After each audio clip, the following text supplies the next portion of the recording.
Thank you. We're going to go ahead and see if there's any more to be admitted. If not, we'll get started with our session.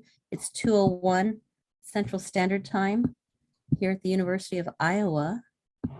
And we're going to start our session with a group that's joined us. Welcome. Chumanam, Bonjour. Depending on where you're coming from, we want to thank everybody for taking time out of their schedule to spend with us today and learn about how we can support our youth. This is a very important topic. I know that this month of May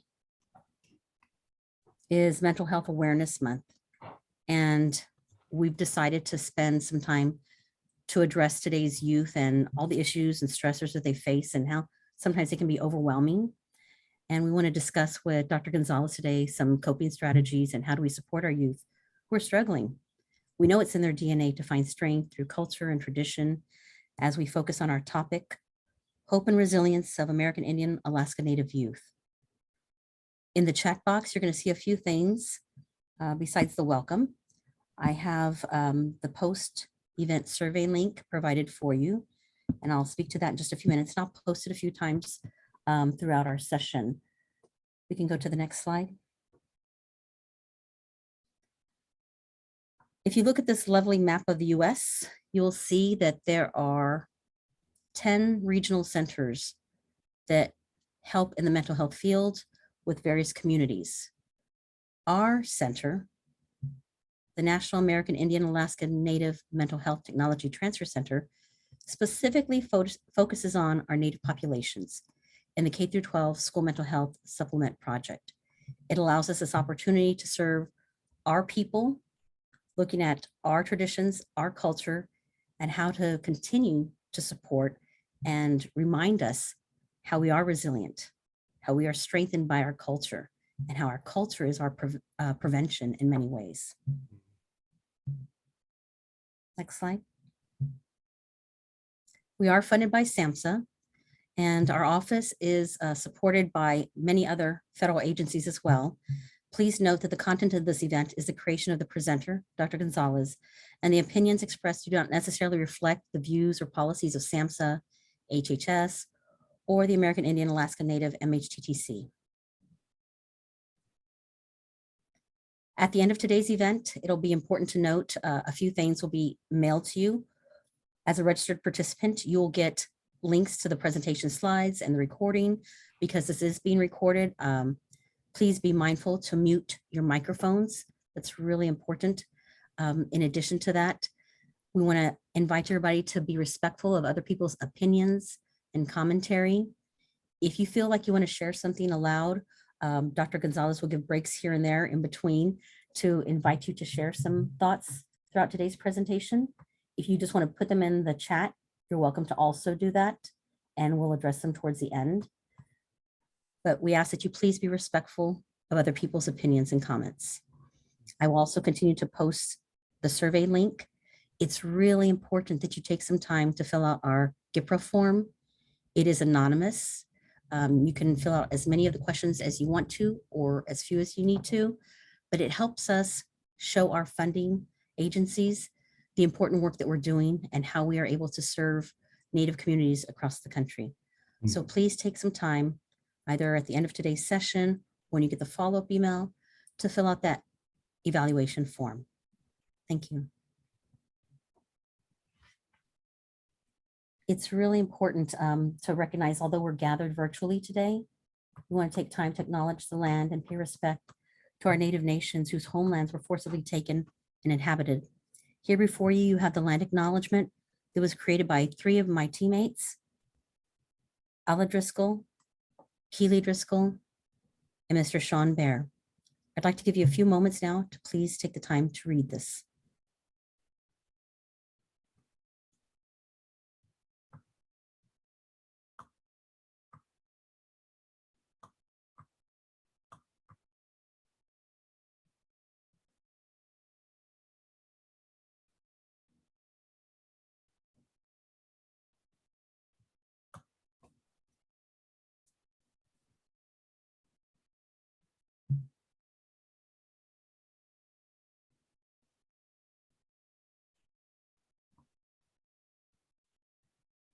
The next slide, please.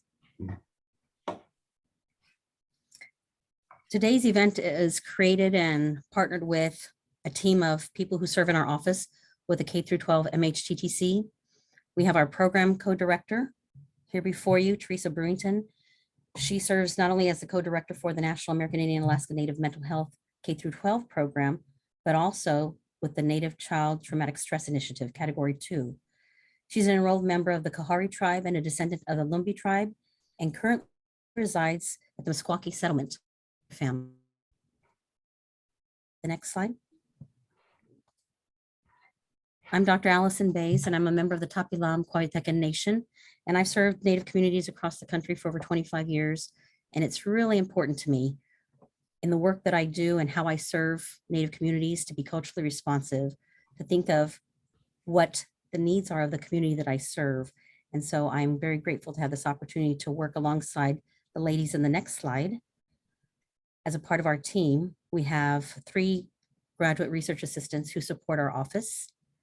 And as we move forward, you'll see that we have Dr. Gonzalez as our presenter. He's Ojibwe from the White Earth Anishinaabe Nation and a professor of psychology at Bemidji State University. He received his undergraduate degree there in psychology and his doctorate in clinical psychology from the University of North Dakota. His professional interests are in cultural psychology, multicultural psychology, and community psychology. All of these areas come together to provide a holistic view of people and their environments. Dr. Gonzalez's research interests are in the areas of mental, behavioral health for Indigenous populations. He's investigated racial experiences of American Indian students as well as Native people's racial experiences accessing healthcare. He has expertise in multicultural and Indian education, serving on the Indian Education Parent Board and is a school board member for Independent School District number 31 with Bemidji area schools. And I also want to say thank you to our communications team and Parker Laney for supporting us today. Again, it's a team of people coming together so that we can present to you Gonzalez. All right, Buju, Anishinaabe Duk, Akwe, Makade Maingan Indigenous Cause, Gawa Babi Ganikag and Donjiba, Adijik Indodame. Appreciate the opportunity to come and share with you all today. I want to thank Dr. Bays as well as the team at the Transfer Center for inviting me to come and share with you all a little bit. So you got the lowdown there in terms of my professional sort of identity and that part there in terms of my education and background. But I wanted to share a little bit more about myself as well personally. If I can get my clicker to work, that would be nice. There we go. Because I always think it's important for folks to kind of know who's speaking and what their background is and where they're coming from, so that gives you a little bit more perspective in terms of some of the things that I'm hoping to be able to share with you all today. Introduce myself in my native language first. One of my spirit names is Black Wolf. I come from the White Earth Ojibwe Nation, and then I'm a member of the Crane clan. And I wanted to, again, share a little bit about my family and, that also has shaped my worldview and shaped my perspective and certainly shaped my sense of who I am as a cultural being and so on. So yeah, that's me there in the middle, many, many moons ago. That's the 1970s Indian look there. I think I was about 8 or 9 or something like that there, maybe about a third or a second or third grader, somewhere around there. I went to school in Waban, Minnesota. Most of my schooling was there. I went to a few other places as well too. So some folks might know where that, if you know where northern Minnesota, it's located on the reservation. Back in my day, there was, interestingly enough, there was more white folks living on the reservation than there were Native people living on the reservation because of the allotment and all of that stuff. It's a long history. Don't need to go through all of that or whatever. So the school was actually predominantly white, and Natives were the minority in the public school on the reservation, surprisingly as it is. So I experienced a lot of, discrimination and things like that there, which also had an impact on me. I actually didn't graduate from high school. I actually got expelled from high school. I was one of those very students that you probably have in your classroom right now or in your school, that really struggled and had a hard time with Western education. And in fact, I got expelled from the 9th grade and Never went back. I ended up getting my GED a few years after that. Well, yeah, the following year, because I was already 16 years old. And there, up in the upper left-hand corner, that's a picture of my dad there. He passed away several years ago now, but his name was Jim Iron Legs Weaver. Again, he might be a little famous or infamous in Indian country, depending on who you ask, I suppose. But he was a survivor of the boarding schools. And I'll probably share a little bit about him, a little bit later as well too. But as I sort of tell some stories and things like that there, which I try to weave into some of what I share. But he was born in the early 20s.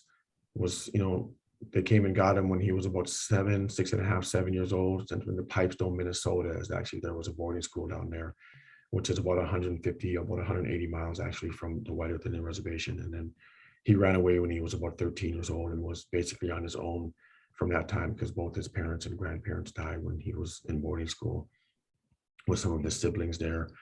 In the lower right-hand corner in the middle there, that's a picture of my mom, Judy Belcourt. Her maiden name is Belcourt. And then those are my uncles that are with her there, Vernon and Clyde Belcourt. So again, if you're somewhat familiar with Indian country, you might recognize those names as well too. They were, Clyde was one of the co-founders of the American Indian movement, right? That started in Minneapolis, in the late 60s, early 70s. And then Vernon, joined them a little bit later. But I share that because, having uncles who were founders and involved with the American Indian movement also, really shaped the way that I see the world and shaped my cultural identity as a Native person. Growing up with AIM in my household and all the things that were happening back in those days, and that we continue to struggle with, right? I mean, the reason why they founded AIM, one of the reasons why they founded AIM was because of police brutality and other things that were happening in Minneapolis, which is still happening in 2022, right? I mean, 50 some years later, and it's still, those very still things are going on, right? In the upper right corner there, that's a picture of my family. Though I have 3 sons, and that's my wife Nanako, who's Japanese. We met as undergraduates 20 some years ago, and right here at BSU, actually. She was an international student from BSU. So being married to a Japanese woman, someone who's an immigrant, also has really shaped the way that I see the world and my experiences and enriched that and so on. And then in the lower left-hand corner is a picture of my youngest son. He's actually much bigger now, but that was us at one of the elementary schools here. And that fancy dancer there is Larry Yazzie. Some folks might know who that person is as well too. He's one of the founder of the Native Pride Dancers, and he has a dance troupe, and they go around the country and actually around the world, sharing about Native culture and so on. So again, just wanted to share a little bit more about who I am personally, and because part of what I'm going to be talking about is doing some self-reflection in terms of who you are as a Native person, or who you are as a person in general, right? In terms of your cultural identity and how important it actually is to do some of that self-reflection, which sort of leads me to sort of an outline of what I'm hoping to be able to cover today. So again, I shared a little bit more about who I am there, but in terms of thinking about trying to build hope and resilience for Native youth, I would like to argue and posit that first thing we should be thinking about is acquiring a sense of cultural humility, and this is one of the first steps in the first process for us to be able to relate to other people, right? Engage with other folks, especially folks who are culturally different from us, but even, but anybody in general, right? So, we sort of need to start there. Again, I'll jump into some more details about that here in a second. And then, if we're thinking about supporting Native youth and thinking about hope and resilience in particular, I would argue based on, some of my own experiences, but certainly some of the research that I've done in suicide prevention and substance abuse prevention as well too, is focusing on protective factors and understanding the difference between protective factors and risk factors, and not so much focusing on risk factors, because we're all going to experience risk factors throughout our lives, but that we can do a lot more if we focus on strengths and if we focus on protection rather than if we focus on a deficit model of risk, right? And then I'll walk through an example of some work that I was involved with a few years back, and how we sort of identified protective factors that were culturally appropriate, and cultural protective factors and specifically, right? And then, ask, all to think about how you can apply some of that, locally and with your own communities that you're working in and with and so on. And then, because, as Dr. Bays said, that, our Native youth, it's part of sort of our DNA, right? In the sense that, we, the fact that we're still here and that we still have Native youth speaks to our resilience, right? And speaks to our strengths as Indigenous people. And, we have lots of strong, resilient Native folks out there right now, right? And let's celebrate that, right? That's what we should be doing, is celebrating the strength and resilience that we have. So that's what my game plan for today is to hopefully sort of is to kind of get through everybody here within the next hour or so of our time together here, right? We have till 3:30, correct? Or is that how much time we have, Dr. Bass? Yes, okay. Just want to make sure, because sometimes you get a little carried away and I want to be mindful of people's time out there as well too, right? So, okay, so again, I think that, I'm going to kind of flip things here a little bit and not so much, again, jump right into, okay, how can we sort of, work with Native youth and things and, and develop and think about coping strategies and stuff like that there. I want to flip that and think about how can we look at ourselves first, right? Who are we? Or, right? Who am I as a racial cultural being? And what does that mean for me to try to be working, with other human beings, right? Back in graduate school and even prior to graduate school, the hot topic of the day back then was this idea of cultural competence. And I, cultural competence is important, no doubt, right?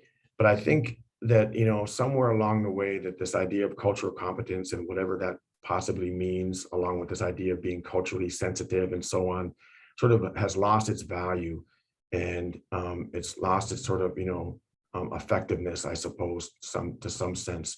And I think instead of thinking about being culturally competent and certainly about being culturally sensitive, instead we should be thinking about this idea of cultural humility. And there's several definitions of what that possibly is and what that might be or whatever. But here's one: is the idea that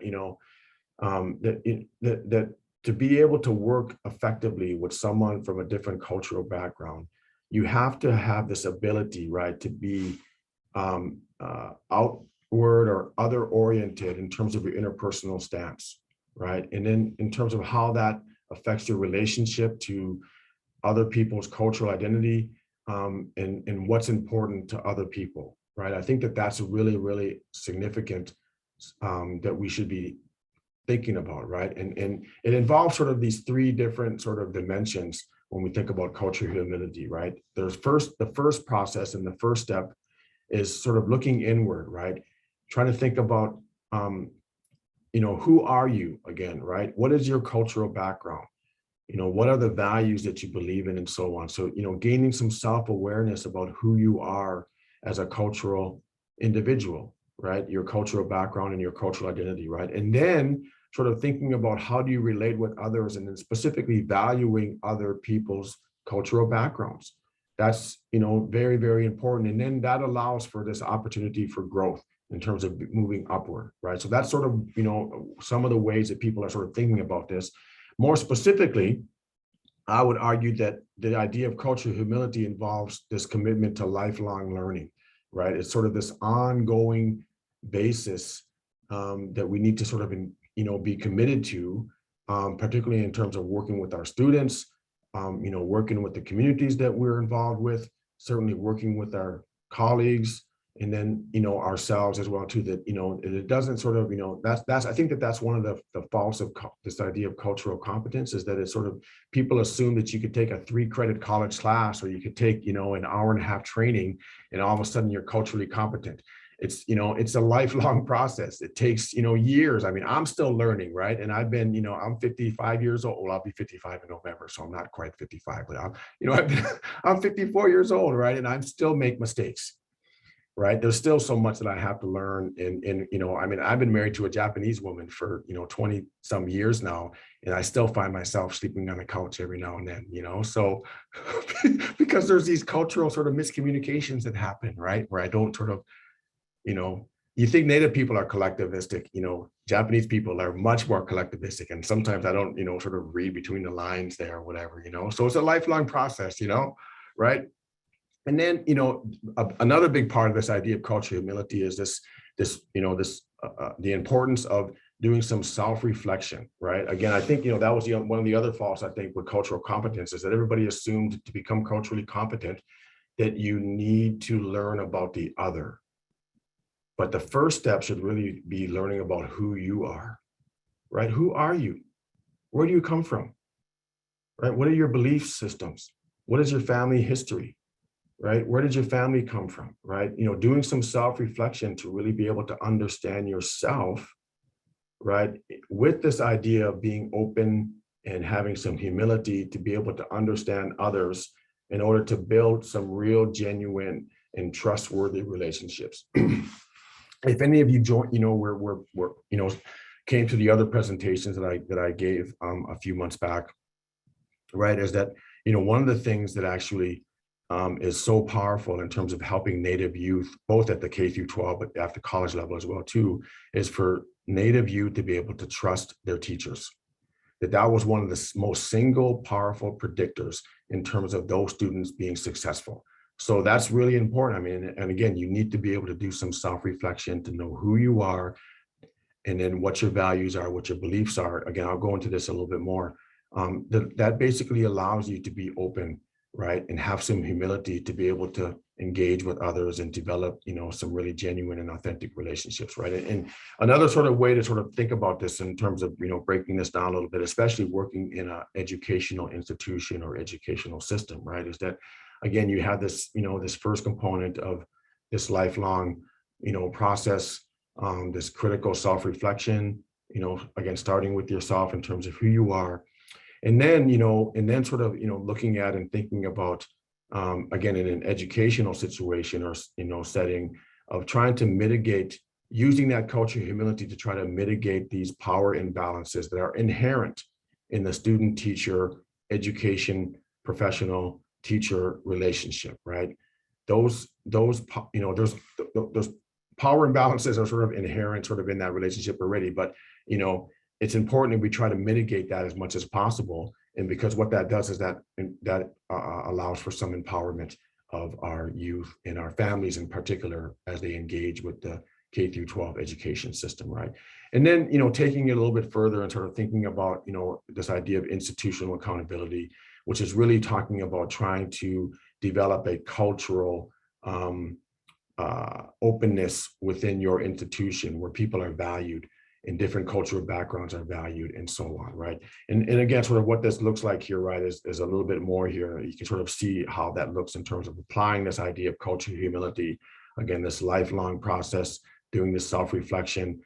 I'll break that down a little bit more for you as well too, right? And then how do we go about mitigating power imbalances? And there's a few techniques that we can use that. One of them is in this idea of mindfulness and how important that actually is. And then different sort of communication styles, right? And then again, leading into institutional accountability is, where the administrators, the teachers, the staff, develop a culture of support. Again, where our Native youth and their families in particular are valued within our educational systems, right? So I'm gonna try to walk through a little bit of this here, a little bit more detail, and then we'll jump into, how do we sort of utilize this and then focus on some cultural specific protective factors for Native youth and supporting them and their families and communities, right? So I think, on the surface, this sort of makes sense, right? This idea of self-reflection, right? But there's one sort of level of self-reflection, just sort of thinking about who you are as an individual and so on. But I'm talking more specifically about this idea of who you are culturally, right? Racial and cultural, in fact, and sort of, because those are two different things actually, and they're important, especially in the times that we live in and whatever, right? So this idea of sort of doing a cultural identity inventory, I think is really important because it allows us to, to really think about who are you, right? What are the values that you hold? What are the belief systems that you have? And what are the practices, and the experiences that have shaped who you are and how we act, right? Sometimes we take this for granted. I mean, in fact, often we take this for granted, right? That our way of sort of thinking about things, our value systems, our belief systems are the norm, right? And in fact, that's what sort of often leads to trouble and difficulties and challenges cross-culturally, is that, there's many different ways, right? And taking that even further, right, is that, this, by doing this self-reflection of your cultural identity in particular, right, it allows us to be able to recognize the complexity, in fact, of that cultural identity, right? Identity is really important, right? And speaking from a psychological perspective, identity is actually one of the most powerful sort of things that shapes how we interact with the world and how we interact with ourselves, right? And it takes on so much meaning for so many people, right? I mean, just look around the world right now in terms of how identity politics are playing a role in almost every aspect of American life right now, right? It's really powerful because, people want to feel good about themselves, and having a high self-esteem, a strong self-concept is really important for people. And that, of course, comes from the values that we hold, the beliefs that we have, the practices that we engage in, and certainly the experiences that we have, and so on, right? And then, the other part of this is, right, is that, we're more than just one thing. Everybody is more than just one thing. That every single one of us has multiple dimensions of our identity, right? In terms of who we are. I mean, you've all probably, done, that activity, the 10 questions, write down 10 statements of I am. I mean, I could have you all do that right now, but I'm sure that many people have done that already in the past, right? But, I am this, and most people are going to be able to easily generate 10 of those statements, right? Because most of us are more than just one thing, right? So there's many different attributes to our identities and to our cultural identities as well too. And it's something that's doesn't sort of stay the same all the time. It's constantly changing as we grow and develop and have new experiences, and we interact with new people and from different cultural backgrounds and so on, right? So so doing a cultural inventory and a self-reflection on that is a very important aspect, especially if you're going to be working with people who are different from yourselves. You got to know who you are. I mean, when I teach some of my courses, particularly around counseling theories and counseling skills and things like that, I have students do this, right? Because I think it's really important. If you're in the business of trying to help other people figure out who they are, right, then you should probably know who you are before you help somebody else figure out who they are, right? I mean, and educators are sort of very similar in that sense, right? That, whether we think about this or not, but we're in the business of teaching values. We're in the business of teaching belief systems, right? We're in the business of, having students learn new different practices and engaging in the world, right? And we often sort of don't think about that and sort of take that for granted, right? And then if you don't really know what your values are, what your beliefs are, who you are, where you come from, it can be quite dangerous if you're not fully aware of that, in terms of engaging with others and trying to impose, values and belief systems on other people, right? So it's really important, right? And then with this more comprehensive understanding, again, of who we are, it actually does provide the opportunity for us to build these authentic relationships with other people, right? Because again, you know who you are, where you come from, what your values are and belief systems.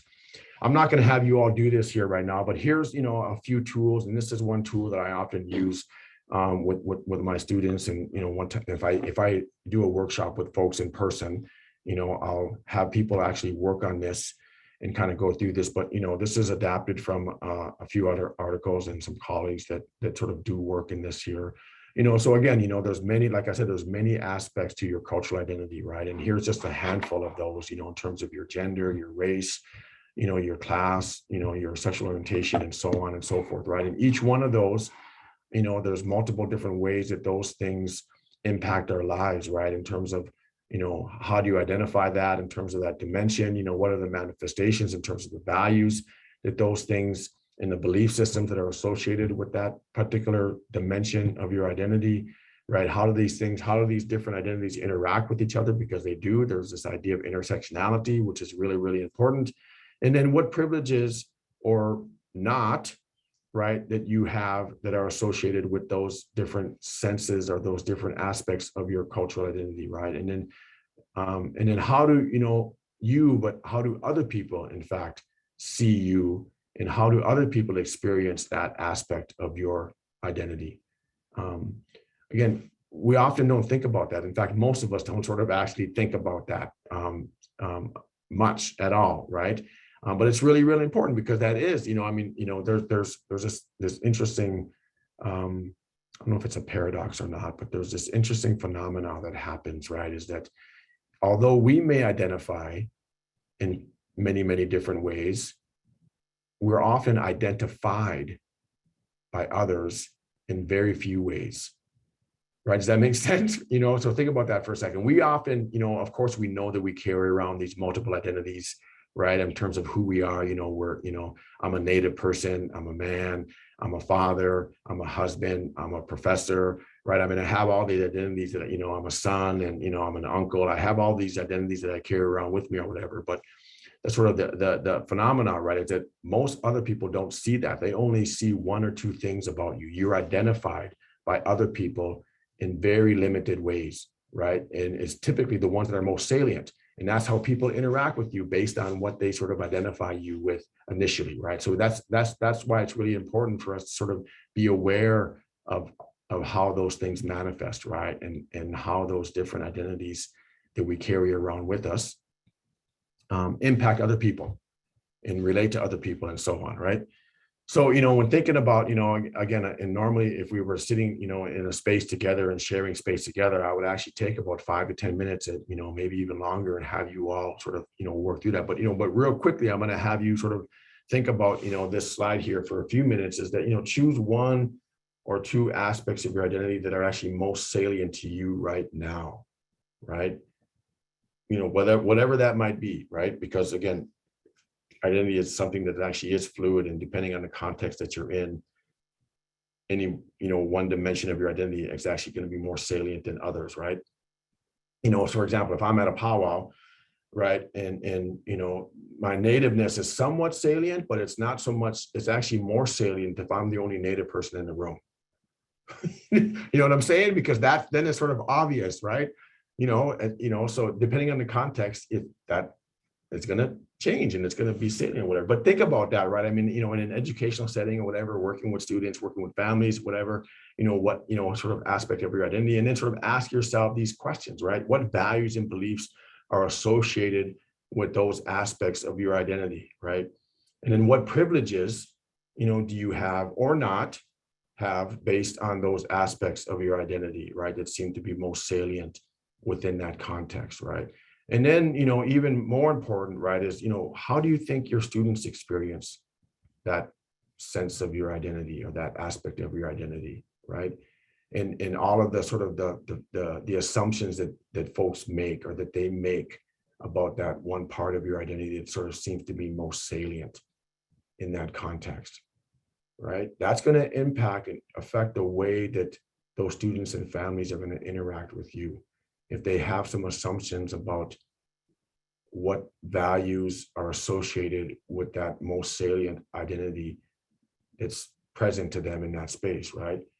And then, so that by doing this and sort of engaging in this process, sometimes it allows us to sort of really, try to answer that question at the bottom there, right? In terms of how might your cultural identity impact your work with students, right? It's really important, because once you sort of gain a sense of that self-awareness, then it allows us to be able to recognize, the different privileges that we might carry around with us, right? It also allows us to recognize some of the biases that we have, because we all have them, right? Every single buddy has biases. I'm no different than any of you. I carry around biases that are based on my life experience that I've, that I've had over those 50 some years in my life, right? And it also allows you, to have a sense of sort of again, the awareness of your own values and so on, right?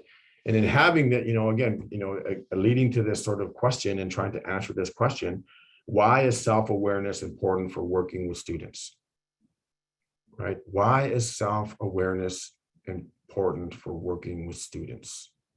And I've kind of partially answered this a little bit already, right? And just sort of think about that for a second. Why would be self-awareness and doing some self-reflection be important for working with students? And like I said, it's sort of related to some of the things I've already talked about here already. But here's some primary reasons why having some self-awareness is important for working with students. Is then again, for the most part, it really does allow this sense of curiosity and willingness to actually learn from our students. Because once we sort of, again, learn about who we are, where we come from, gain some self-awareness of what our privileges are, right? What biases that we carry around with us, what our values are, what our belief systems are, just that sort of ability to be able to do that from time to time opens you up. It provides you with a sense of humility in the sense that my way isn't the only way. My values are not the only values, right? My belief systems are not the only belief system. And it actually facilitates this sort of curiosity and this willingness. The other aspect of this, right, is it fosters this idea of empathy for people who are marginalized, and certainly for our Indigenous youth and families that we're working with, right? And then it also continues to motivate us to be able to keep learning and to keep growing and so on, right? So, again, we could spend a lot more time on this, and we could, practice some exercises sort of doing this and so on and whatever, but I just want to sort of, open up with this idea of, doing some critical analysis of yourselves and who you are, where you come from, what your values are, and how that, can impact how we relate with other people is really, really important. So, furthering that in terms of thinking about, another aspect of cultural humility and how important that is, right, is figuring out ways that we can mitigate these power imbalances that exist within our teacher, student, educator, student, and even the family relationships that we have with our students and so on, right? And there's a couple of specific techniques that I found over the years that are actually really important and really powerful for helping us be able to achieve that. And they have to do with this idea of mindfulness, and then this idea of empathic communication, right? So again, some of, folks probably know what mindfulness already, it's kind of a buzzword. It seems like it's a buzzword actually lately, or technique or whatever lately, but it actually is a really, really powerful tool. And for several reasons, right? One of the reasons why it's so powerful, right, is that, especially in the times that we're living in right now, I mean, I've got to acknowledge that, right? That teachers are getting a bad rap and educators are getting a bad rap these days. I mean, teaching has always been a tough gig. And it's been a really, but at the same time, teaching is really a critical job. I mean, being an educator is one of the most important jobs in any society. And it's a shame, in fact, actually, that that teachers and educators don't get that credit that you all deserve, right? So it's really important to acknowledge that, right? And especially in these times that we're living in, right? When, we're trying to do good, and we're trying to sort of, think about and care about, diversity, equity, and things like that there. And, and we've got people, sending emails and, sometimes even threats and things like that are sort of happening, unfortunately, or whatever. So it's stressful, right? So mindfulness is actually really important for us to sort of, as a practice, to engage in as well too. And again, some of you probably are already doing this as well, but there's stress, right? There's competing demands. We're teachers are overworked and underpaid, right? And when that is happening, in fact, people are more likely to act upon their biases that you hold. You're more likely, when you're under stress, when you're fatigued and you're tired, to unconsciously act upon your privileges and the biases that you hold, right? So, teaching is, again, is a very emotionally draining and demanding job. So being able to practice mindfulness, in fact, can help mitigate some of that as well too. And then there's another little aspect of that as well too, is, when you're working, with families and you're working with youth and students, who are experiencing trauma and have experienced trauma in the past, that sometimes that can rub off on us as well too, and we can experience some secondary trauma as a result of that, right? So, being able to use mindfulness and some mindfulness techniques can actually help mitigate some of that stress that we are under as well too, as a profession in these current times, right? So, by practicing mindfulness, and there's many, many different ways. In fact, you can practice mindfulness, and I'll give you a couple of quick techniques here in a second here, whatever, right? Again, it sort of furthers that sort of sense of awareness and even some self-compassion for you as a human being, because again, you're human just like everybody else, right? And you go through and experience stress and anxiety and fatigue and so on. But practicing mindfulness can actually help us reduce the stress and anxiety and the implicit bias and unconscious discrimination that we can actually engage in. And again, it furthers the sense of awareness and self-compassion and so on, right? So again, I think a lot of you sort of have, probably already doing this, whatever, but there's many, many, different ways that people can practice mindfulness. But here's sort of what it is in a nutshell, right? Is this idea of intentionally living with awareness, kind of in the present moment, right? Sort of without judging or, rejecting or, sort of holding on to things. And they can be simple little things, right? Where you can practice this at any time, if you just have, 30 seconds here, a minute here, somewhere, right? It's the idea of sort of taking a breath and sort of just being aware and sort of, intentionally sort of, trying to live within the present moment. Sometimes it can be, taking, if you have a little bit more time, it's taking a walk, if you're able to, but it really involves this idea of sort of just observing sort of what emotions are you feeling right now, naming those emotions, right? What feelings are you experiencing right now? Naming those, what thoughts are you having right now in the moment, and naming those thoughts. And then, trying to, sort of spend a little bit of time with those thoughts and with those emotions, right? I know it sounds sort of kind of simple, whatever. And in fact, it is somewhat simple, but it's actually very, very powerful. It's a very powerful technique to allow us to be more aware of ourselves as individuals, as emotional creatures, right? To be able to be present with our students in particular when they're struggling and having a difficult time, right? That's what sort of this technique of mindfulness can really do for us as educators, as anybody who's working with someone who might be in crisis and so on, right? And then related to that, right, in terms of, helping to mitigate some of those power imbalances is this idea of empathic communication, right? I mean, I think that sometimes people get sympathy and empathy kind of mixed up and interchangeable with each other, but those are actually two very different things. There's nothing wrong with sympathy per se, or whatever, right? But when you're dealing with someone who's struggling and someone who's having a very difficult time and maybe under stress and went through a traumatic experience and so on, empathy is actually the more powerful and the more appropriate way that we can communicate with folks is by showing empathy towards them, right?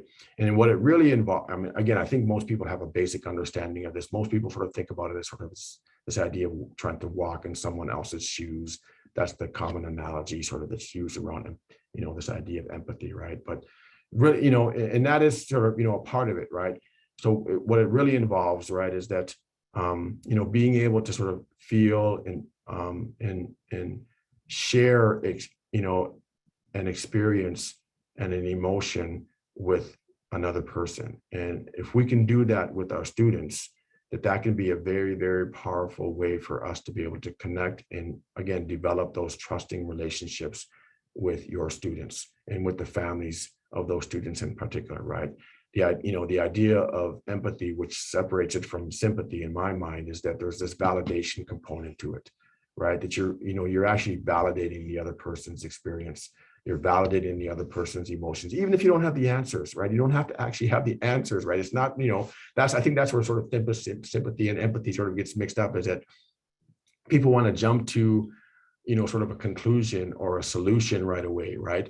that, that, oh man, it sucks what you're going through, but have you thought about this? Or, sort of leading sort of, well, at least, it's like trying to find a silver lining. You're like, well, hold on, let's slow down a minute here. We don't have to necessarily find a silver lining immediately.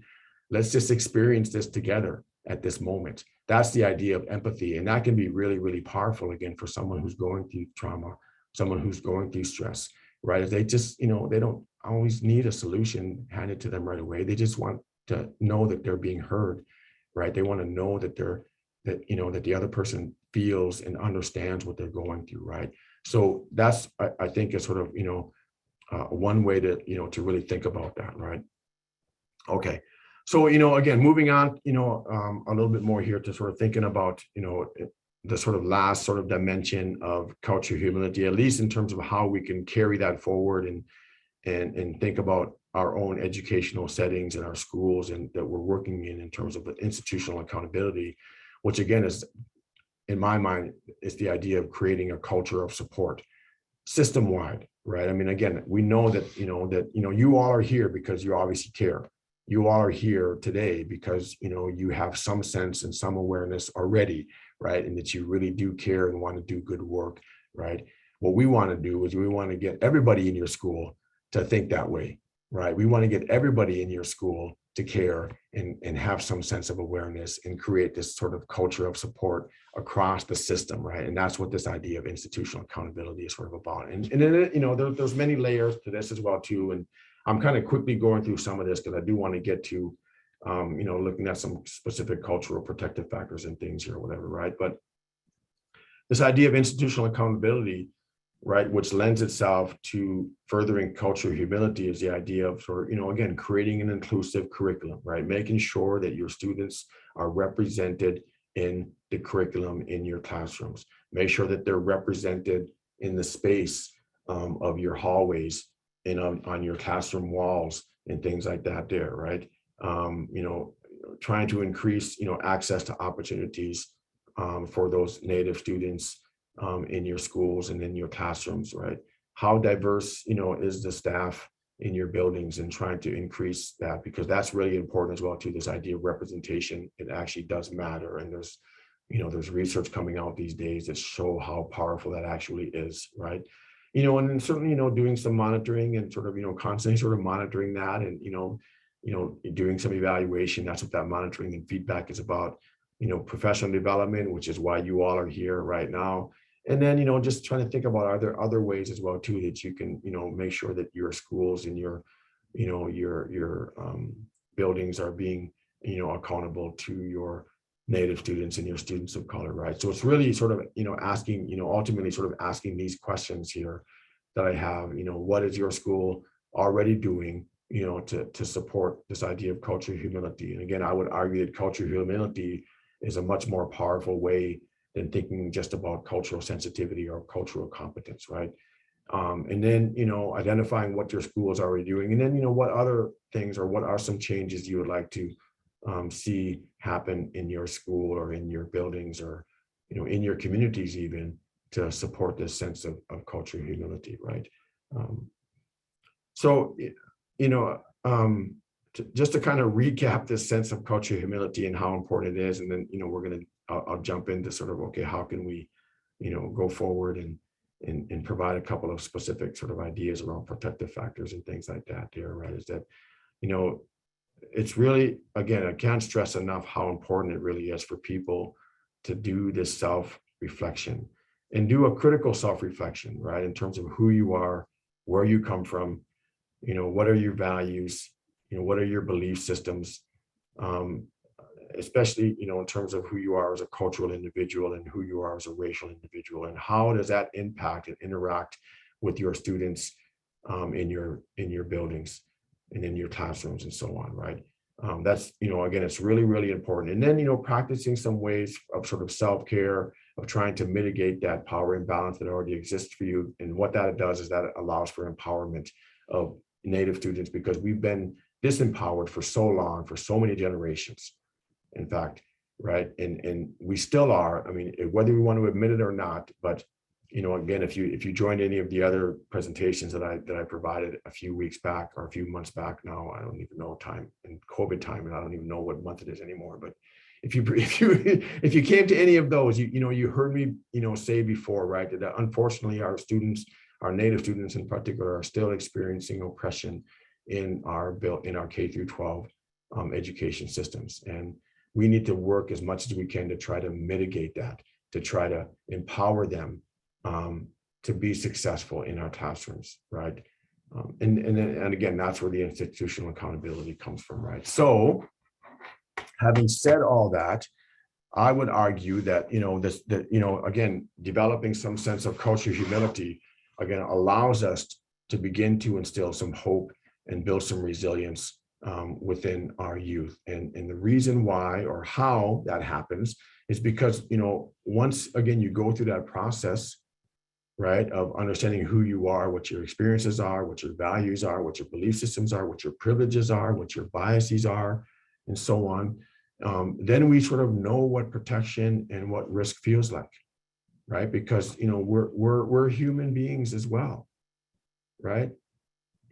Yes, we're professionals, and we try to put on our professional faces and play our professional role and so on and so forth, right? But we're humans, and we experience life just like everybody else does. And acknowledging that and being aware of that, right, and knowing that those things can impact how you interact with others is really, really important, especially if you're working with students of color and if you're working with American Indian and Alaska Native youth in your buildings and in your classrooms and so on. So let's jump into a little bit sort of thinking about protective factors versus risk factors and sort of what that means. Again, unfortunately, for many, many generations, in fact, I think psychology itself, actually, psychology, social work, anthropology, others sort of have taken a sort of a deficit sort of base model, especially looking at American Indian people in terms of what's wrong with Native people and trying to sort of fix, Native people and so on, right? So again, sort of thinking about what risks factors are, right? I mean, certainly we know that, yes, the data sort of shows this, and yes, it's sort of true, right, that risk factors are associated, with a higher likelihood of a problem, whatever that problem is, or, their risk factors are, associated with greater severity of, problems, whatever problems those might be, whether they be abuse or substance use or mental health issues or whatever, right? And then, certainly they're, associated with, the longevity or the longer duration of a problem and so on, right? And again, we can go through and identify all kinds of risk factors. Typically, poverty is one of those, and, having, experienced, what I'm looking for here. Come on, it's on the tip of my tongue now. I can't think of it. It'll come to me in a minute here, but let me, you all know there's many, many different types of risk factors, right? That we experience, that our Native, communities and many communities experience and so on, right? And they're associated with these things for sure, no doubt, right? However, like I said, I over the years sort of have come to think about and try to focus on, instead of focusing on risk factors, just focus on protection, right? And what protective factors are. And the way that the research sort of plays itself out is that protective factors, in fact, improve people's resilience to those risk factors. Because, the reality is that we're never, well, I mean, hopefully someday that would be nice, but it's really, really, unfortunate reality is that, we're never going to be able to eliminate all risk factors. Right. I mean, that's just unfortunate reality, especially, some of these really, poverty and things like that plague our communities. I mean, those are really, really challenging things, for us to be able to eliminate fully. Right. Again, unfortunately, I mean, ideally, that would be great. Right. So instead of, so much focusing on, yes, we want to try to get rid of risk factors as much as we can. But, one of the ways that we can still support Native youth, still support Native families, is focusing on protective factors, because what they do is they provide some resistance, right, to the risk factors, and then, ultimately to the problems that people experience as a result of the risk factors that they experience. ACEs, that's what I was thinking about. ACEs, the adverse childhood experiences, those risk factors is what I was talking about. I knew it would come to me there in a second, right? So let's, think about risk factors, or I'm sorry, think about protective factors as opposed to risk factors, right? So, this is one of the most unfortunate and the most challenging things that often faces our Native youth in our communities is the idea of suicide and how devastating that can actually be. And, it's one of the sort of really unfortunate outcomes that our Native youth experience at higher rates, right, than other racial groups, especially within that age category and so on, right? So like I said at the beginning, I've kind of been involved in some of the research and some research around suicide prevention, particularly with American Indian and Alaska Native communities. And again, this is where I sort of came to this mindset that, we should be focusing on protection and protective factors as opposed to focusing on risk factors. And not only for suicide prevention, but for, all of these other issues that our Native youth experience and so on, right? So, what we do know from the suicide prevention research, right, is that the most powerful risk factor for suicide attempt is actually having a friend who attempted or committed suicide. And that has been a long-standing phenomenon. I mean, and the data, really sort of plays that out and bears that out, right? Is that, unfortunately, we'll see sort of these epidemics that occur in some of our Native communities where you have, someone commit suicide, and then you'll see a rash of suicides that actually will follow that as a result of one person committing suicide. So we know that that's a powerful risk factor. And again, what we want to do is we want to focus on what are the ways that we can sort of alleviate that and provide some resistance to that by focusing on protective factors. And some of the research actually has shown,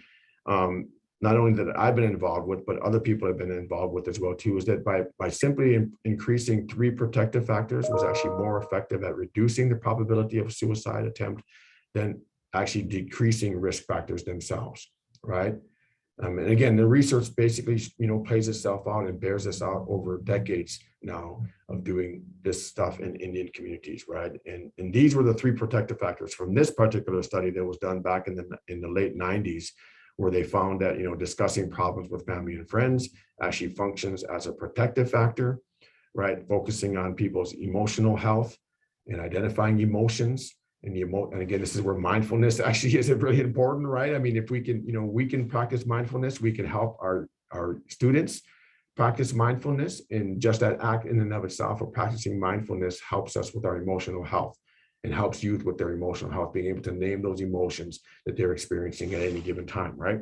And then certainly family connectedness, right? I mean, connection is important for everybody and so on, right? So these were, 3 very powerful protective factors that were shown to be more effective at reducing, again, the probability of a suicide attempt than actually focusing on and trying to decrease risk factors in and of themselves, right? So again, it speaks to the power of focusing on strengths and focusing on protection as opposed to trying to focus on what's wrong, right? Let's focus on what's right instead of focusing on what's wrong. I mean, I can't stress that enough. I mean, it's because we all know what's wrong. Let's identify what's right and focus on what's right, right? So again, the presence of protective factors, again, decrease the risk of suicide attempts among youth, particularly, again, for those youth without those risk factors present as well too, right? So that also sort of speaks to that as well, right? So again, thinking about protective factors, again, it's a strengths-based approach to well-being and to wellness, right? Here, again, when we're thinking about protective factors, they don't simply reduce risk. Instead, what they end up doing is they end up moderating risk, right? And then what they also do when you're thinking about protective factors is they provide a strength-based framework for us to be able to engage in research, but certainly for us to also, again, for people who are in, as educators and working with youth and families, to focus on prevention of mental health issues, right?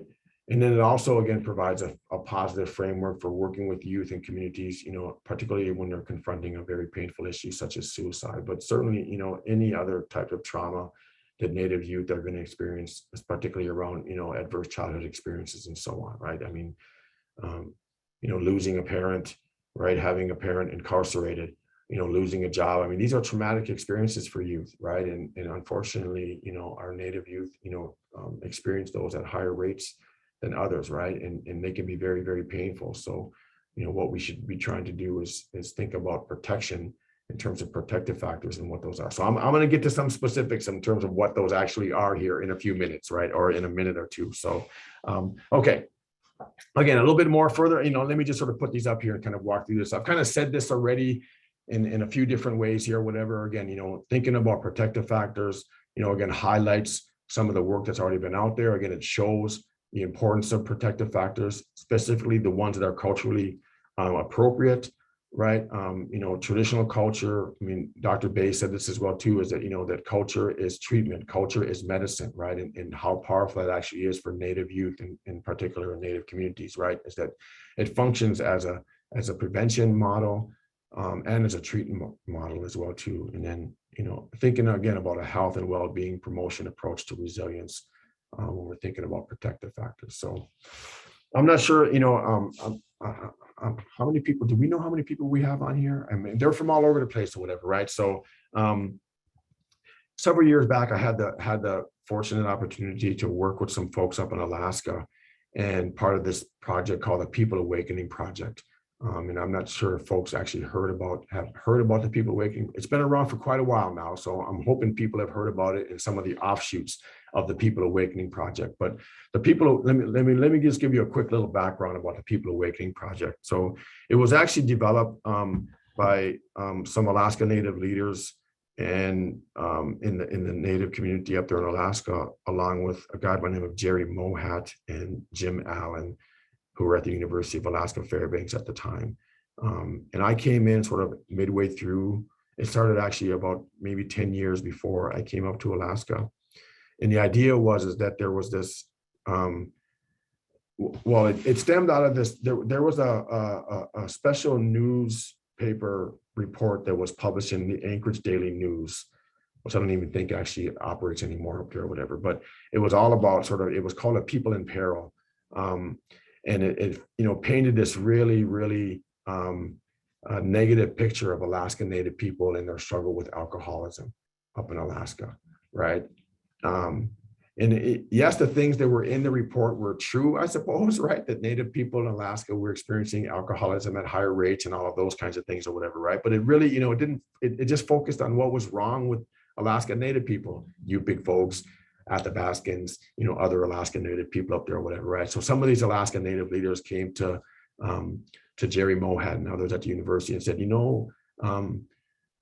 because Jerry already had a relationship with them doing some other stuff around educational curriculum and things like that in the school districts up there. And they came to Jerry, who was a white guy, by the way.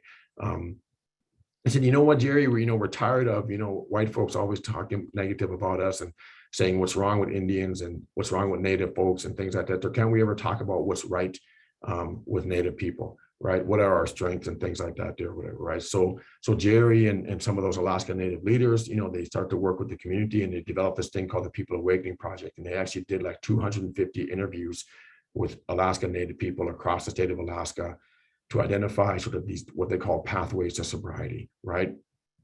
And they did life history interviews with all of these folks. And then within there, they identified, what were some culturally specific things that allowed Native people to develop a pathway to sobriety, either to not use alcohol ever, to use alcohol and stop using alcohol, or they had another level of sobriety, which is someone who drank a few beers every now and then, but didn't have all those negative outcomes that are associated, that we typically associate with alcohol use or whatever, right? So everybody with me on this? I know I'm kind of a little sort of side story here, whatever, right? So anyway, from that, they developed this thing called the People Awakening Project. That's what it was sort of named as a result of doing this work, and identified a whole bunch of protective factors, is what they called them, right? That came out of this work, where they identified what were the things that allowed Native people to live healthy lives, right? And to practice sobriety, whatever that meant for those Native communities, right? They were culturally specific. So that's where a lot of these protective factors that I'm going to talk a little bit about today, and then some of the research that I was involved with up there that sort of came out of it. And that's what the People Awakening Project and many other Native communities around the country now have sort of taken what was learned from the People Awakening Project, and are sort of trying to do some of that stuff locally as well too. And some of you actually on here right now, again, I can't see everybody. I don't even know how many people. I only see a handful of faces on my screen right now. So, some of you who are actually on here are probably aware of this, and maybe you might even, if you're from Alaska, you might even have been involved in some of this as well too. So, they identified these protective factors, and in fact, they identified protective factors at 3 different levels. There were these individual protective factors. Again, most of these are culturally specific. There were these family level protective factors, and then there were community level protective factors that were identified sort of within the People Awakening Project, right? So, and I'm just going to walk through a handful of each of these sort of at these different levels. So these individual protective factors, and again, I'll give you some specifics in terms of what that looks like culturally, right? So some of the individual protective factors that were identified through the People Awakening Project, were this idea of self-efficacy, right? This ability this belief in your ability to be able to do something and solve problems. There was this other, which is actually tends to be a more collectivistic individual protective factor, this idea of communal mastery, this idea that you sort of have a sense that you are a part of a community, that you have a place, that you have a role to play in a community. There was another one called, this sort of wanting to be a role model was a powerful individual protective factor. There was this one that was, this is a culturally specific Yupik word here, actually called hlanak is how you say that, which is kind of hard to define actually in English. We have something similar to this in Ojibwe as well too, in my native language. It's sort of very similar to this, but this idea of hlanak is sort of, this sort of sense of awareness of understanding the consequences of your behaviors, not only sort of in the present, but even sort of like in the past and in the future. Again, I'll give you a real interesting example of that as well too. And then the sort of sense of giving, which is again a cultural sort of thing where Native people, we have this important value for us is to be able to, the sort of sense of sharing, of giving to others, often without hesitation. In fact, we'll give something that we have to someone who's in need and so on, right? Excuse me. So those are some individual ones. Sorry, some family ones sort of look like this. Again, if you think about these, a lot of these actually cut across different cultural groups as well too.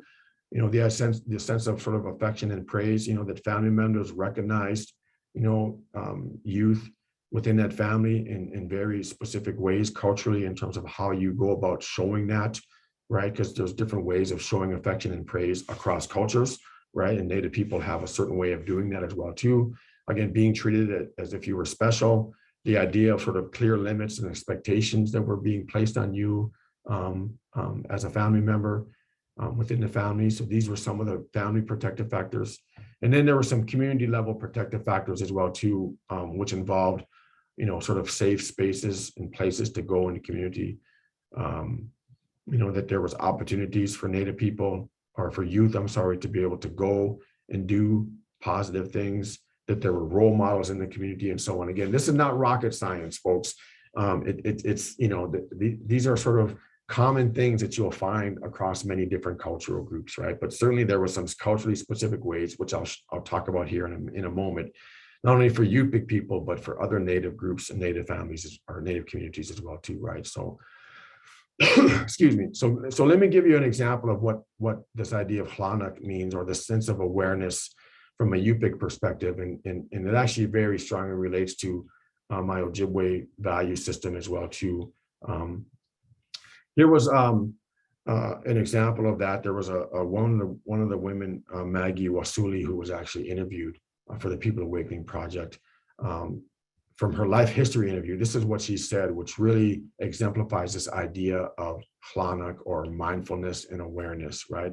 This ability to see the connection. So she said that my father and mother gave us tools to understand ourselves through the teaching they gave to us by the land that we live on, the stars we have at night, the sun we have during the day, and all of the survival skills. I am grateful, and hopefully down the road, my daughters and grandchildren will still be able to say these things about us, my husband and I, right? So, this really eloquently, sort of shows Yupik or an indigenous native sort of cultural value of awareness and how important that actually is to develop that in young people, in fact, right? And how this functions as a protective factor. And I'm going to get into a specific example of this here in a minute, right? But this is, again, very prominent. You can see here in Maggie's story, or part of her story, how she sees those connections of her place, not only in the present, but certainly in relation to the land that she lives on, to her parents, what they taught her, and then the hope that what she does now, or the awareness that of what she does now and her actions now, how they're going to have an impact on her children and certainly her grandchildren going forward, right? I mean, it's really, really powerful. And this is a very core value and belief system for a lot of Native people in Native communities in Turtle Island, right? Here's another one, which is really, this idea of communal efficacy. Again, this sort of self-confidence that you have a role to play in a community, which is a very powerful protective factor, something we should be building in our youth, right?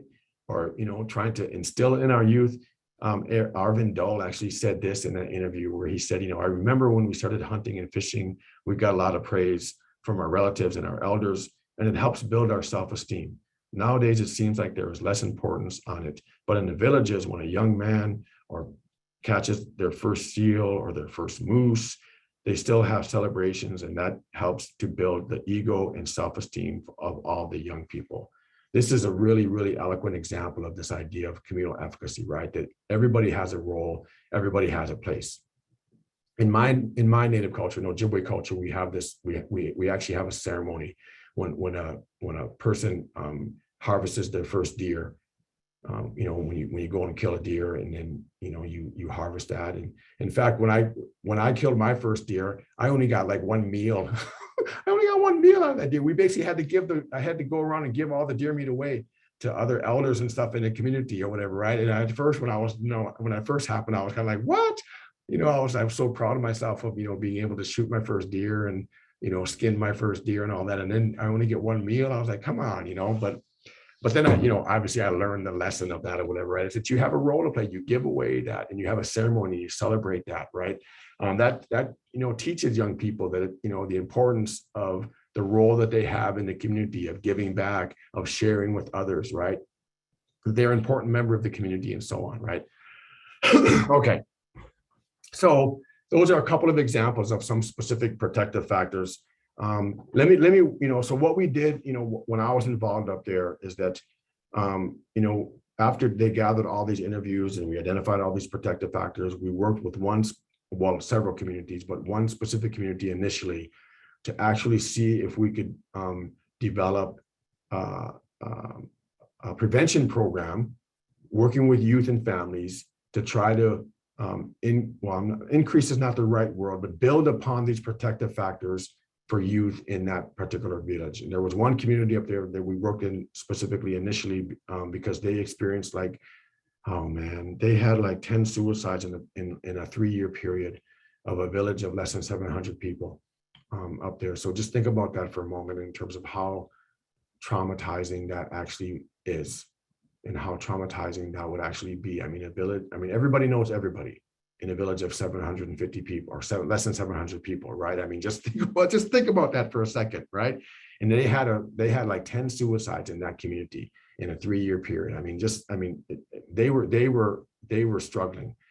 But then, they came to Jerry and us and said, can you work with us? Can you help us? And then certainly, we went and we helped and we worked with them and, to try to develop a prevention program within that community based on these cultural values and these protective factors that were identified from people living in those communities around them or whatever, right? So we developed a whole bunch of different activities. We recruited a bunch of youth to participate in this and families as well too. And what we developed these things called modules, and we had an elders council that worked with us and sort of, gave the green light and all of this and so on. I'm not going to get into a whole research methodology or whatever, right? But here's one specific example actually that I'll walk through and give you an example of. There was one specific module that was called, under ice fishing. and learning about and being and developing Klanak, which is again awareness, but then communal mastery and this idea of self-efficacy, right? And sort of all of the things that kind of have to go into that, right? I mean, because they lived on the river, they lived next to the river, right? I mean, anybody, rivers, ice in particular is dangerous because it moves, right? And you have to be aware of that, right? You can't just, if you're going to go out into the wilderness or, you're going to go out, I mean, you could even, sort of generalize this, if you're going to go out into the streets of Southside Minneapolis or any city or whatever, things are changing. You have to be aware of your surroundings. You have to be aware of what's happening. You have to, think about safety and things like that there or whatever, right? I mean, so it's not sort of like just, only applies to, living in the wilderness or whatever. You can sort of think about sort of adapting this and applying this to any community, right, that we're living in and so on and so forth, right? So those are there, we had elders involved with this and we did this activity. We recruited this youth, and sort of the way that it started out here, right? You actually see 3 generations of people in this picture right here. You have grandpa who's actually showing the youth. This is dad right here. This is grandpa. And these are the grandchildren here. This is mom over here. You got to get this net. You got to prepare this net. You got to, make sure that it's all, tied together correctly and so on. You got to make sure you have your tools and everything ready and prepared to, if we're going to go out on the ice and set this net. So, grandpa shows them and then dad, has to get down there and, okay, this is how you do it. And notice how you got grandpa, watching over here too, making sure that he's doing it correctly there or whatever, right? So pressure's on here, grandpa, or dad, whatever. So they get the net ready, they prepare everything, they got their tools ready, we go out onto the ice.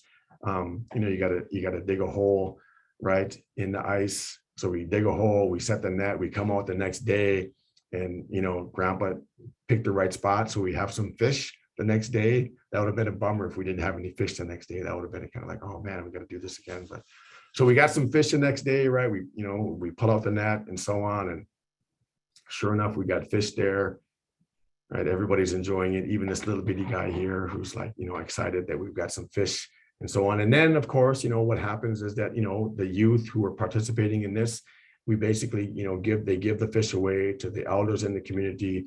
And then we have a feast and we have a gathering. And then this is one of the youth that was actually involved in the study or in the process here, right?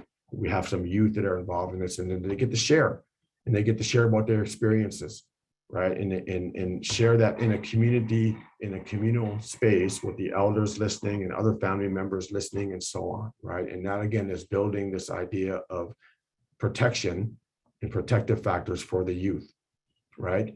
And it's building this idea of Klanak or awareness. It's building this communal efficacy that the youth have a role, they have a place in that community, that they're valued in that community. And then it's certainly building this idea of self-efficacy, that they're capable of being able to be successful and they're competent in terms of being able to do things and so on, right? So, so this started in one community, but then it spread across, dozens of Native communities up in Alaska, Yupik communities in particular up there. Again, it sort of showed, right, how powerful it is to engage in these cultural activities where you're focusing on protection rather than focusing on risk, where you're focusing on what the strengths are of the community rather than focusing on what the deficits are of the community, right? Now, I have a whole bunch of data. I'm not going to walk through this with everybody here. We only have a few more minutes, but for you non-statistical folks, this is a structural equation model, which basically shows sort of the relationship between, again, in the community protective factors, family, individual protective factors, and then these other processes or whatever, right? I mean, in our study, I'll just sort of say this, in our study, one of the 2 primary dependent variables that we were interested in outcomes, or outcome variables, I guess, were reflective processes. Again, this idea to be able to think about and have some mindfulness, right, of your connection to everything around you, and then reasons for life, in particular, because again, we were trying to focus on suicide prevention in this community. And there was this interesting phenomena where the elders specifically did not want us to ask about suicide ideation, because that's a cultural thing as well too, right? For a lot of Native communities, is that you don't want to come, you can't come in here and ask our youth, do they think about killing themselves, right? So that was like, there was a cultural taboo there, right? So instead we had to think about, okay, if we're thinking about suicide prevention, then what are we supposed to measure? So what we measured instead was reasons for living. We flipped that, right? I mean, instead of, why do you want to, do you want to harm yourself or do you want to kill yourself? Why do you want to live? What reasons do you have for living, right? So we focused on that as our primary outcome variable, and we saw increases in both of those through for the youth and families who actually went through all of these different activities, these culturally specific activities, right? We saw an increase in reasons for living, and we saw an increase in these reflective processes in this mindfulness, which is, again, very cultural specific, right? So when we think about that, right, I mean, what I'm hoping you all can do, and I know that, I don't, have like very specific sort of, techniques or sort of suggestions or strategies, but, by giving you sort of an example of first thinking about who you are in terms of your cultural humility and going through that process, but then thinking about focusing on protection and then some of these cultural values that a lot of Native communities that are important to Native communities, I'm hoping it'll allow you all out there to sort of ask sort of these questions when you're thinking about resilience and hope for youth. How do communities sort of think about cultural activities that you can incorporate into your schools, into your classrooms, and sort of linking these things to cultural values, especially for youth living in modern times, right, in contemporary times, right? And then can you provide these experiences in terms of meaning and identity and protection for youth. Certainly here you want to focus on, sort of the use of parents and families, right? They have experts, they're experts in cultural knowledge, right? They're experts in sort of, what the values are and what the belief systems are, what the practices are, right? In terms of helping develop these local, because you all are spread out all over the country, right? And, Native people are not the same, right? Native people are different, right? We share some similarities, no doubt, right, in terms of our belief systems and our worldviews or whatever, but there's some very specific sort of cultural values that different communities hold, that different Native communities hold, that are going to be important, where you are and where you come from or whatever, right? So is there a set of cultural activities or values, that are going to help guide you in your district, in your school, in your classroom, right? And I would encourage you to reach out to families, to reach out to local leaders in your communities, and invite them, into your schools. They've been waiting. I mean, if you heard me in my previous presentations, right? I mean, there's lots of Native families and leaders in the community who want to see their youth be successful, who want to be invited into the school, who want to share their knowledge and share their culture, so that everybody can benefit from that and so on, right? I'll give you one quick example for my locally here, and then I'll open it up for a few more questions or for a couple of questions here. But so locally here in my neck of the woods, I've been, working on, taking sort of what I've learned from the People Awakening Project and applying that here for Anishinaabe people or Ojibwe people. And we have the 7 teachings of the Anishinaabe, or the 7 grandfather teachings of the Anishinaabe, which are here, and then sort of developing a model to build and incorporate and develop the 7 teachings for youth to function as these protective factors, right? These are, very important values for Anishinaabe people, love, respect, bravery, honesty, wisdom, humility, and truth, in terms of guiding our sort of life, and for us to allow us to, what we call Mino Bimad is a win, which is to live a good life, right? So using culture and the values that are sort of inherent within a specific culture, and teaching those values and trying to build on those values and further develop those values can actually serve as protection for youth and Native people sort of growing up and developing and trying to live what we say, again, living a good life, right? And there's lots of sort of different examples of that. I mean, I wish we had more time, but again, youth are strong. They're resilient. I mean, there's a bunch of different examples of sort of some Native youth themselves actually taking this upon themselves and developing strategies to build their identities and so on. You have different organizations out there. These are just a handful of those right here that I'm aware of. that are out there doing some amazing things, Native youth themselves that are Native youth led and so on. Just search these up, Google these. Some of you might even be involved with some of these or whatever. I always like to end, with some pictures of some beautiful brown young faces here. Again, some of these Native youth are, they're recognized nationwide in terms of engaging in and being active and, showing the strength of Native people, of Native youth in particular, in terms of, who we are and how diverse we are and the things that we're doing and, and trying to make a difference and be positive, right? So, I'll go ahead and end there just to see if anybody has any comments or questions. And I think there's some stuff in the chat, but I haven't been paying attention to that.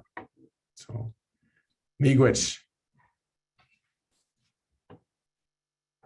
The last few minutes that we have left, you're welcome to raise your hand or unmute yourself. So if you have any specific questions for Dr. Gonzalez, I do have a few things I've been posting in the chat, and I'll speak to those in a few moments. But what a great opportunity to remind ourselves and maybe learn a few new things about how we can continue to support our students and our youth by looking at our own culture and focusing on the protective factors. I just strongly support this and believe this so much. Dr. Gonzalez, thank you for sharing this.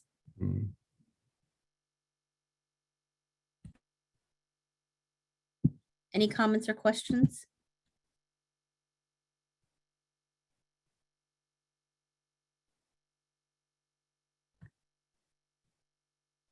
While you're thinking about your thoughts that you want to share out loud or put in the chat, I did put a few things in the chat link for you. One is the survey. Please make sure you take the time to either click on that and do it today, or when you get the follow-up email from us for our GIPRA. Remember, this helps our funders know the importance of the work that we do and the information that we share and collaborate with our community out there across Indian country. So yes, Lorena, amazing presentation. When is a presenter's next training? Okay. Dr. Gonzalez, we're working on the schedule, actually. I put one link in there of something that's happening next week. It doesn't include Dr. Gonzalez, but as a presenter, but some of the same information he was sharing. He talked about educators needing to take some time for mindfulness and not to be so stressed in the work that we do and how we serve our Native youth. So next Friday, May 20th, we have a one-day, I keep calling it a micro conference, but it's a small conference where we look at culture as prevention, cultivating health and wellness in our daily lives. We'll be having Dr. Rebecca Crawford, another clinical psychologist, be our keynote for the morning. And then we'll have a couple of other Indigenous presenters focus on teaching ourselves mindfulness, whether it's through sound healing and Indigenous music and instruments and movement. And we're going to have a Native chef speak during the lunch hour and talk about how we can heal ourselves through what we eat, how we take in all these great nutrients from our ancestral foods. And so it's just a day to come and enjoy and take some time for yourself, but also find ways that you can impart this to your youth, your young people. Dr. Gonzalez and I are working on a schedule for the summer. Right now, the summer theme is going to be Native medicine, providing emotional, resilient support for our American Indian and Alaska Native youth. That's our theme for the summer. And we're going to have some other presenters. And once I get Dr. Gonzalez's schedule together, we'll post that in the next few days online, and you'll be able to register for those things. The one live link I put in the chat is for next Friday's event. You can come to all of it, or you can come to a part of it. And it is free. Please share that with other people. Dr. Gonzalez, a lot of thank yous, amazing presentation, informative. What does cultural humility look like in action when interacting with Native Indigenous youth when you're another culture of color? That's a whole nother, real quick, let me just sort of just say it. I think it's, it's similar to what I was just talking about. I mean, again, as long as, you do some self-reflection in terms of knowing who you are, what your values are, what your belief systems are, right? and understanding, what privileges that you have or that you don't have allows you, again, to be able to be authentic with other individuals. So I think it doesn't really matter, even if you're a person of color or another person of color. I mean, it would be the same for me, right? I'm a Native person, but if I was interacting with someone who was Asian or someone who was Latinx or someone who was Black, I would sort of have to approach that from the same way, right? In terms of knowing who I am, what privileges I have, what privileges I don't have, right? What my value systems are, what my belief systems are, that allow me to sort of be authentic and have a trusting relationship with whoever it is that I'm interacting with. So I'm hoping that kind of, helps a little bit and so on. Thank you, Veronica, for that question. Yeah. It's important to have that cultural humility in our line of work. Where can we find the self-reflection assessment, Dr. Gonzalez? It'll be in the slides. So once, I'm going to share the slides, and then Dr. Bays will send these out to everybody who was registered and participated today. So, yeah. And there's a citation for that and everything within the slides. So you can actually find the larger article that goes along with that as well, too. I saw Christina taking a lot of notes throughout the presentation. So she and everybody else was writing down as much information as they could. Because it's a lot to take in. And it's really important that not only do we take it in, but how do we apply it to the work that we do and continue to support our young people so they can continue to be strong and resilient. Elizabeth, hopefully that answers your question. Everything that you saw today on the screen in the presentation will be sent to y'all as a follow-up along with the GIPRA information, the survey information. So look forward to that in the next few days. It's kind of a crazy time at the university, as Dr. Gonzalez can attest. He had commencement last week. We have it this week going on at Iowa. So Wow. it's going to be busy next few days, but hopefully give us about a week to get some things out in the email to you all. I want to say a quick kayana to Martina Georges. She's a Yupik person there, said they're from that area. So kayana. Yeah. Thanks so much. I miss some of my friends and colleagues up there in Alaska. Well, thank you all. Please make sure that you're signed up to be a part of our listserv. If you haven't done that yet, know that every Monday morning you'll get a list of all the events that are going to be promoted through any of our TTTC offices, whether it's prevention or addiction or the mental health, K through 12, and now our new trauma stress initiative. So please know that you can look forward to those emails with updates on Monday mornings. If you have specific questions, you're welcome to send us an email. That'd be very helpful. I know today, like I said, I got a few emails, so that was good to know that people were trying to figure out some things to plan to be a part of today's event. Oops.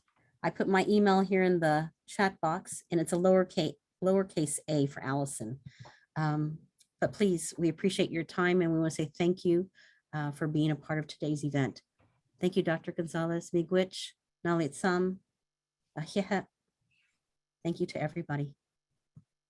See Miigwech, everybody. Take care.